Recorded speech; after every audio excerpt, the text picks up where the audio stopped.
Welcome everybody to our Career Speaker Series. My name is Fez Nakada. I'm the Director of College Success for the Fulfillment Fund. Super excited for our guest today. Neidel Crisan has worked for Capcom, is working for Activision, and has so many great stories about the amazing work that he does. I had the opportunity to kind of just do a Google search on him, and he's just done so many amazing things. So he's going to talk a little bit about his career trajectory and some tips and pointers. And frankly, he's going to just start by giving you some insight in his work. So Neidel, take it away. Cool. Yeah, thanks a lot, Gus. And thanks for having me today. Really excited to be here and excited to go through my career and kind of my journey in gaming and esports. But as Gus mentioned, my name is Neidel, Associate Director of Product at Activision Blizzard, currently working on Call of Duty Mobile. And yeah, I do have a presentation that I'm going to share here that goes over a few different things about my role and kind of my history. So I named this presentation A Career in Competitive Gaming, maybe a little bit on the nose, but that's what this is. So, but yeah, I've been in the industry for about 10 plus years. I've worked for both Capcom and Activision Blizzard, with Activision now currently. As a product manager, I think really the best way I can distill what I do is I design and lead initiatives for competitive gaming and esports. So, that encompasses a lot of different things. Tournament design. What does a live event look like for pro players, esports players? What does an in-game event look like for players who wanted to compete inside the game and qualify for tournaments and other types of activations? So a lot of it is again putting together the design of what we want to do from a competition standpoint. What's something that could get our players like really excited and really pumped to play our games at a competitive level. Then it's also leading and really working with a lot of folks to execute upon that vision. So I worked on a lot of different games. I think some of the biggest ones I've worked on: Street Fighter, Overwatch, Call of Duty Warzone. So I've run tournaments and helped support and stand up leagues for basically all these games, and even other games that aren't listed here. But so as you can probably tell, I'm a pretty big gamer myself. I spend a lot of time playing Warzone. Love my fighting games like Street Fighter, Smash. Play a ton of Overwatch. So it's definitely a passion of mine. So before we get into the other slides, I think a lot of people ask me like why are you into esports? Why are you into competitive gaming? What's this all about? Why would you get into a space like this? And I could talk about it for days, but I want to share a video with you first that I think really encapsulates like why this part of the industry is like so exciting. And it's really about the passion of the players and the fans, and really trying to bottle that in a lot of ways, and get everybody together to experience that passion. So just to tee up this clip a little bit, this is from 2004. This is a really old game. It's called Street Fighter 3. It came out in like 1999. It's pretty old school. The players you're going to see in this video, one is Justin Wong. He is pretty much the best fighting game player in the United States, and the other player is Daigo Umihara. He's pretty much the best fighting game player in the world. Hails from Japan. In this video, Daigo, who's Ken, the player in white there, as you can see the life bar, he almost has no life left, while his opponent Justin has quite a bit of life left. And then, so let's see what happens.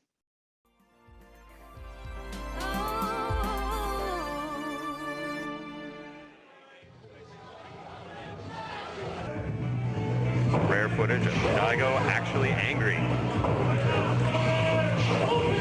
Justin's turtle style, overcome Rao, now on the verge of putting Daigo down 1-0.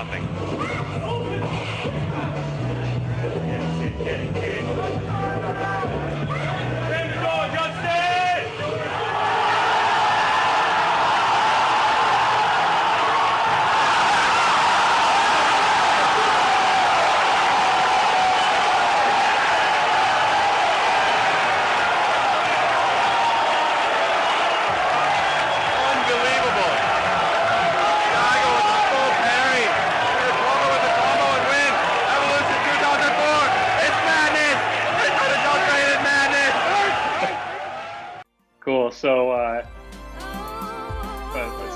Oh, let's see. Okay.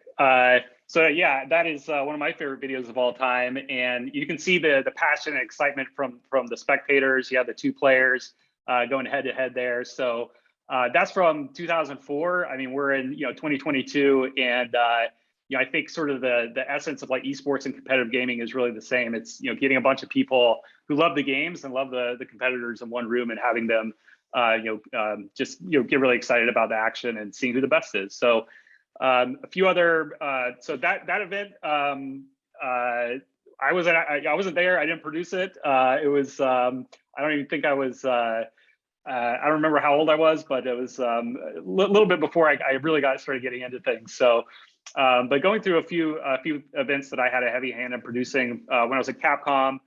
We had a global esports tour called the Capcom Pro Tour. Culminated with a global finals where Street Fighter players from all over the world would compete for big prize money at these big events. So this is a Capcom Cup finals at the PlayStation Experience. I think this was back in 2018, I believe, or 2017, maybe. But yeah, we had thousands of fans there and players from all over the world competing on a really cool big stage. And we broadcast all of this live to the internet too. So I think we had hundreds of thousands of people watching this concurrently online too. So Twitch, YouTube, all those platforms. More recently, worked on the Overwatch League. So this is a shot from the Overwatch League finals. I want to say there was something like 15,000 people there. This is the Barclays Center in New York. So this is a really cool, really exciting event. And again, this is broadcast live online as well. So had a lot of people watching. And then this is the opening weekend for the Call of Duty League. So this was Call of Duty League, something I was heavily invested in as well before I started moving more over to the Warzone and mobile side. This is, it was a really great opening weekend with tons of fans there. This is in Minnesota, with all of our pro teams and players there competing. So, just kind of, hopefully that sets the stage and kind of like what I've done over the years. And really over the past few years, been really heavily in a product role. And I think to kind of distill what that is, and what I do as a product manager is, one, develop the vision for the product. So like, what are we doing, right? Like what's the long-term vision? What's the goals here? What are we trying to accomplish with these competitive initiatives? I think with esports and competitive gaming, a lot of this, when it comes down to vision and goals, a lot of it, I'd say typically comes back to, viewership and fan engagement, getting as many of our fans and players involved and excited about what we're doing as possible. Second is creating roadmaps and calendars. So, be able to detail out kind of when things are happening, why they're happening, and kind of the, resourcing against that, putting together all the requirements to make things happen against these dates in the calendar. So it kind of drafts into number three, always, creating product requirement documents. It's like, okay, this is what we want to do. This is all the requirements. These are all the dependencies, and really listing all that stuff out in detail. Because ultimately you get to number four, which is you're working cross-functionally with a lot of different people and a lot of different disciplines, a lot of different backgrounds to execute on that vision, right? So you're working with legal, marketing, administration, accounting, and finance. All these different groups to really have this this vision come to life. So that's probably the 4 points I could distill. What my role consists of. I will say though, kind of as I mentioned, other roles in gaming and esports. Esports continues to grow. Gaming is obviously a huge industry. Esports is really cool because you do not only do you have roles like marketing, finance and accounting, operations, legal, but there's some of these more niche positions that are really cool too. Being an esports producer on a game, developing things in the game, or putting features in the game that help to help run tournaments and engage fans inside the game, like in-game tournaments and things like that. But you would also become like a broadcast producer, actually produce the broadcasts for these live events. And I spend a lot of my time on the broadcasting side as well. I have pretty deep knowledge of what goes on there. And it's really stressful on event day when you're trying to go live and everything's live and anything can go wrong, and anything that will go wrong can go wrong, will go wrong, right? So it can be pretty stressful, but the broadcasting piece is really exciting. So so a lot of a lot of different areas you can get into, sort of the gaming industry as a whole, but then also esports. One other position here is like coach. I know a bunch of folks that are coaches for these pro teams. They really just help their team succeed as much as they can in so many different ways by really understanding the game really well, but also communicating with the players. And then last, just 3 tips for success. I mean, this is really the stuff that I picked up over the years. If I had to really kind of break it down to 3 main points, I think number one is just, it doesn't really matter what role you're in. What I've seen is communication is absolutely key. So when you're looking at those English courses, those communication courses where you're writing up these big lengthy papers, 6-10 page papers, trying to like structure your ideas and communicate all the research you've done. All that stuff is super valuable.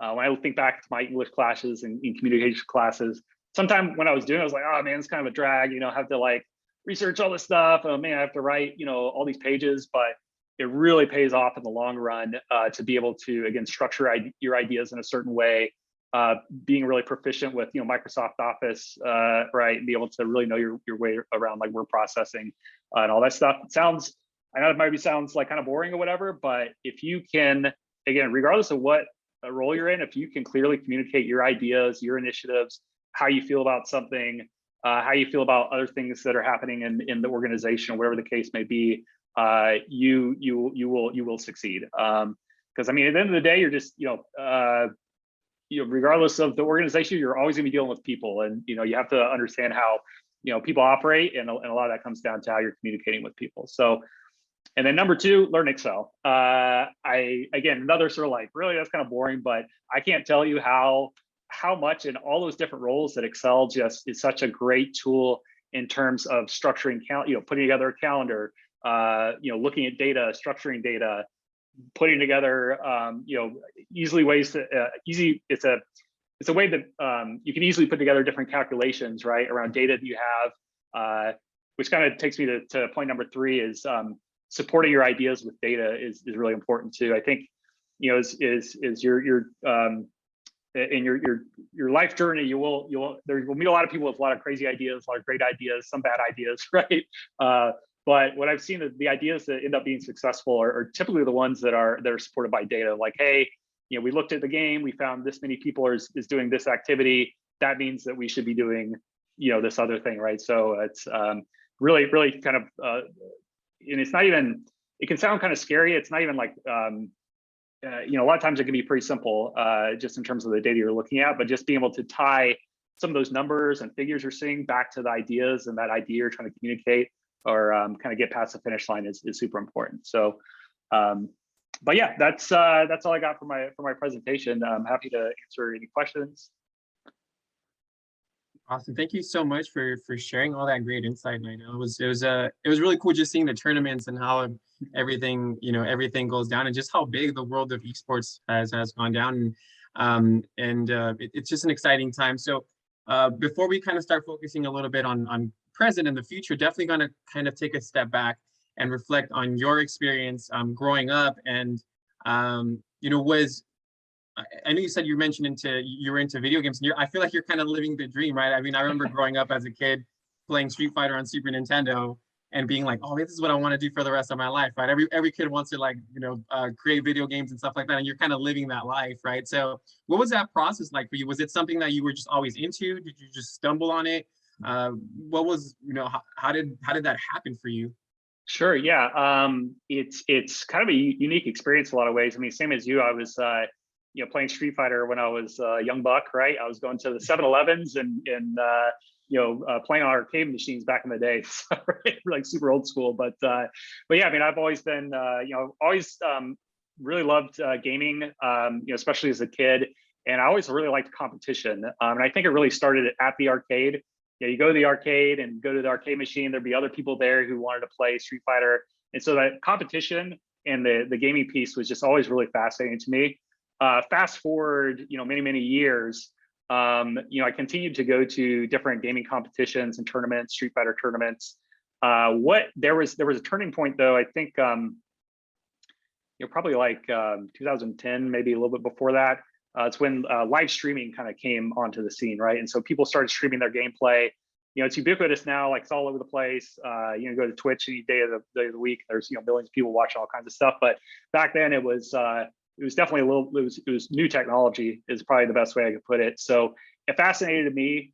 We had all of these tournaments that were going on, but there was no real way to say like archive the results in a lot of ways, like the footage of what was happening. You'd have, for a while, people would have cameras and they'd film and post videos online, but nothing beats like watching a live sporting event, right? Whether it's the NFL or an esports event, right? It's much better when it's live. So long story short, I ended up basically teaching myself at that point how broadcasting works, how to capture gameplay from PC and console devices, and how to transmit that out to the web.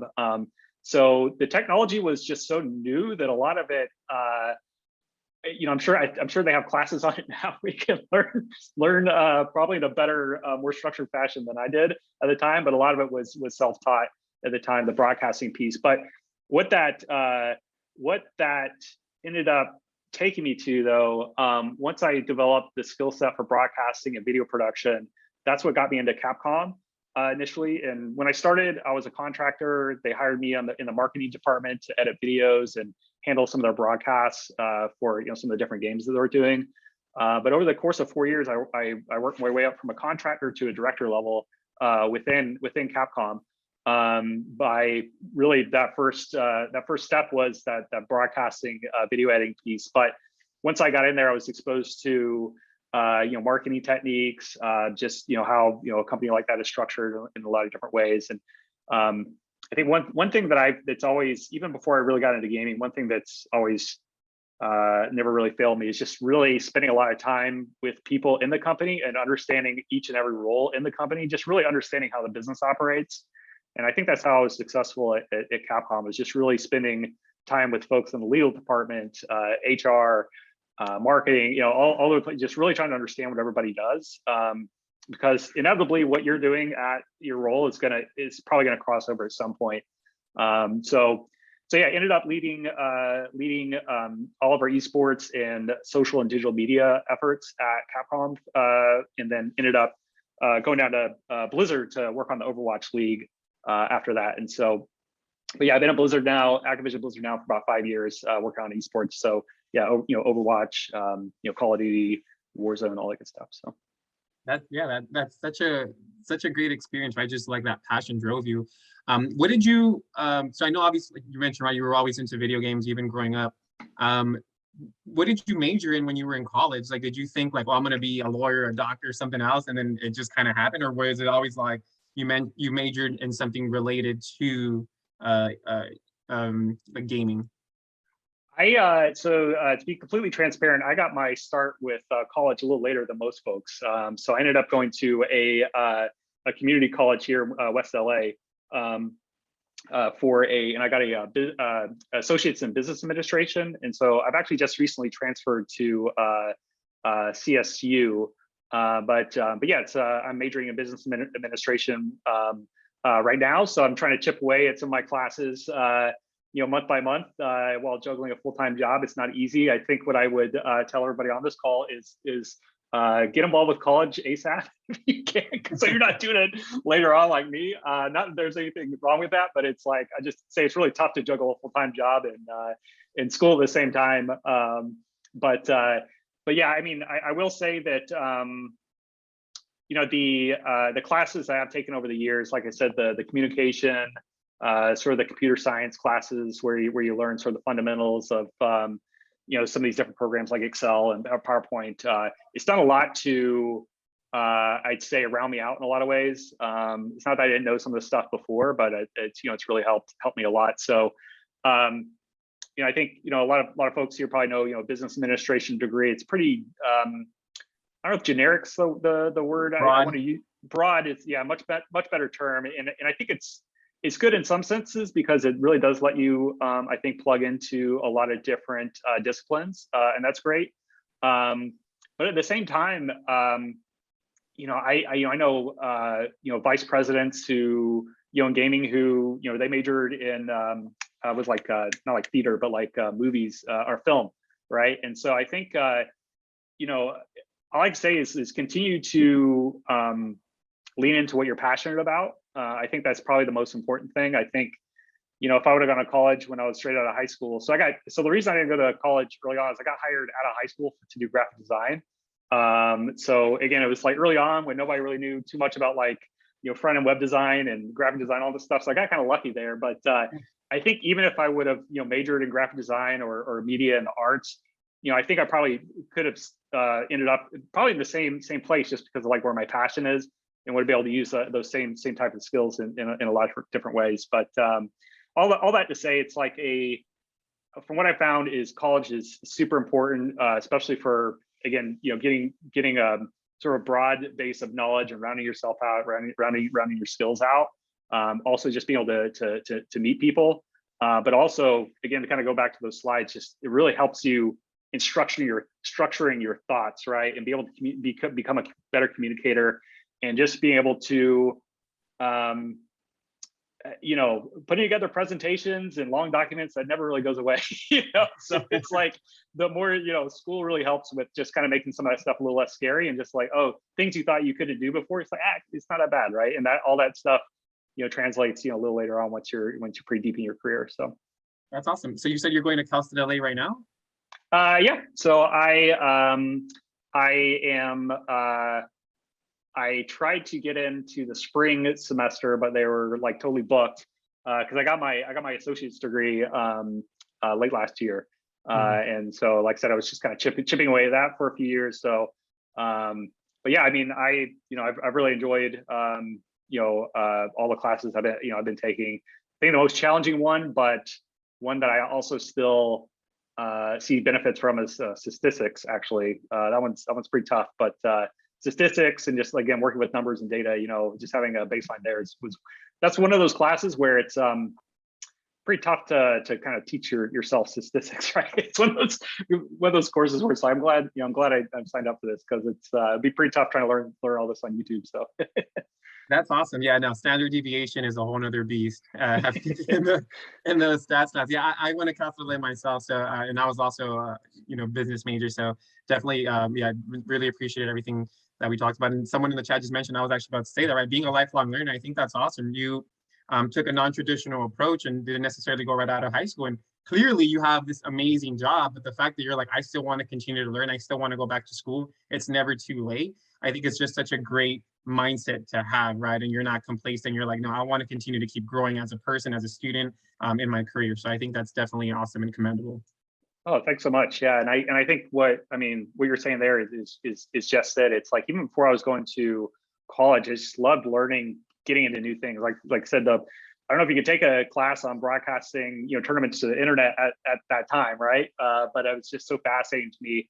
And so yeah, don't be afraid to like just dive in and learn about things. And lately I've been spending a lot of time learning about like music production and all this stuff. So I'm kind of all over the place sometimes, but yeah, it's but yeah, I'm definitely a lifelong learner, and I am a very, very passionate about it. And I strongly believe that just never slow down. It's never to kind of take your, it's good to take breaks sometimes and find time to relax and recharge. But I don't think there's this like checkpoint in life where you just stop learning, right? Or you just stop, absorbing new knowledge. If anything, just taking that student mentality and always being anxious to learn is something that is really successful. It can really help you be successful in the workplace too. I mean, people are going to gravitate more towards someone who's candid and transparent, saying, I don't know this and I want to learn more than someone who says, I know this, but then it turns out they don't really know as much as they thought they did, right? So just being open, transparent with other folks, just say, hey, I'm learning, I want to know more about this, can really pay off big time. So cool. We do have a couple questions in the chat, and sure. They're somewhat similar, but what do your work hours look like? So what's a basic, and I'm sure it's probably never the same, right? Always different, but as much as you can kind of shrink it down. What does a typical day look like for you? Do you have a regular 9 to 5? Does it depend? What's a typical day in the life of you look like? Sure. I'd say I work lately. It's 8 a.m. to about 6 p.m. It's it kind of depends on what's going on. I mean, if I wanted to, I could probably do like 9 to 5:30, but I like starting my day a little earlier, I guess, and kind of put my head on straight before I have to hop on Zoom calls and stuff. But yeah, I mean, it depends. I've had projects that were really intense where I am the type of person where I just don't really stop until I think the work's done, right? Especially when things are when there's a lot on the line, things are high stakes, right? I like to put in some extra hours. So I think there was there's a period I think last year where I was working it was almost like 2 weeks straight, but it wasn't anybody was like forcing me to do that, right? It was just more like I was really passionate about the project I worked on, so I was like trying to hit it a little bit each day. So it kind of depends, but I found that's with all the jobs I've had, more or less, you're going to have periods where you're just going to be required to put in a few more hours on certain weeks than others, and it's good to develop the skill set of identifying sort of those ebbs and flows. Like knowing when to take time off and relax is just as important as knowing when to really work hard, because there's also people who it's at 100% all the time, right? They're just going and going and going, and that's how you get burned out, right? So just being able to like identify like, hey, things are a little slower right now. I should probably take a few days off or chill out. Kind of taking your mind off of things for a little bit and then coming back to it, can really kind of give you a new perspective on things as well. And if you're always plugged in and just going nuts all the time, a lot of times you don't get that new way of thinking and looking at things. So, but it's hard, it's like you're in an office, you feel like you need to be, putting out 110%, and you should. But there's other times where things just aren't as busy, and so you need to make sure to take advantage of those times too. So it's good for your mental health. 100%, I agree. That ability to disconnect is definitely a skill, right? You don't want to be at 100 miles per hour 365 days of the year, because like you said, you're going to get burned out. And as much as you love your job, at the end of the day, right, you need to prioritize your own mental health, and make sure that you feel healthy and comfortable, and continue to thrive in your work. We're almost out of time. We have about 2 minutes, so the last thing I wanted to ask is, what's some advice that you would give our students? So what's helped you be successful in all your endeavors, and what's something that, if a student is looking to pursue a similar career, what type of advice would you give them? I would say, it just comes down to connecting and networking with as many people as possible. Don't be afraid to like reach out to folks to learn more. People people you don't know. Setting up an account on LinkedIn is a good way over time to connect with other people in your field. But when I look back, like I don't know how many jobs I've gotten by submitting like a resume and like waiting for a response. Like it's always been me talking to other people, like, hey, what's going on? What's coming up? What's new? Where are you going? What's that new fresh thing that that should be on my radar? And so it's just those connections with people. Networking with folks, and then remember to nourish those connections too. It's good to continually keep in touch with people, and just make sure you keep those lines of communication active, right? You don't want people feel like they give you a bunch of advice and they never hear from you again. So it's good to check in with people every few months too, after you had some initial conversations. But yeah, networking.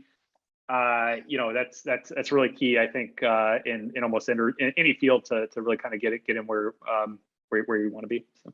That's awesome, and it's definitely a growing field, right? Like esports is, even at the NCAA level, it's a sport, right? Schools like Boise State, Ohio State, UC Irvine, they all have like these, esports and scholarships for that too. And so it's so crazy how much that's evolved from, like you said, playing in the arcades to now it being a paid profession is insane. And I think it's only going to get bigger.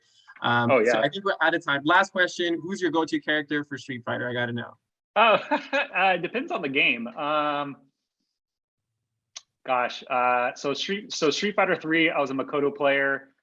Street Fighter 4, I played Sagat. And then Street Fighter 5, I played a little bit of Laura and Ken. So I played a lot of Street Fighter, so I kind of like can play a lot of the cast. But it's, if I my old school, like you can never go wrong with Ryu and Ken at the end of the day. So Yeah, Ryu's always been my go-to. I think there you go. He's always my clutch. But awesome. Thank you so much, Neidel. I really appreciate your time and effort. Students really hope you enjoy this experience. But yeah, awesome. I commend you. Good luck at Cal State LA. I'm sure you're going to rock it as a fellow Golden Eagle. It's a great program. But thank you so much, and hope to talk to you soon. Yeah, thanks so much for having me.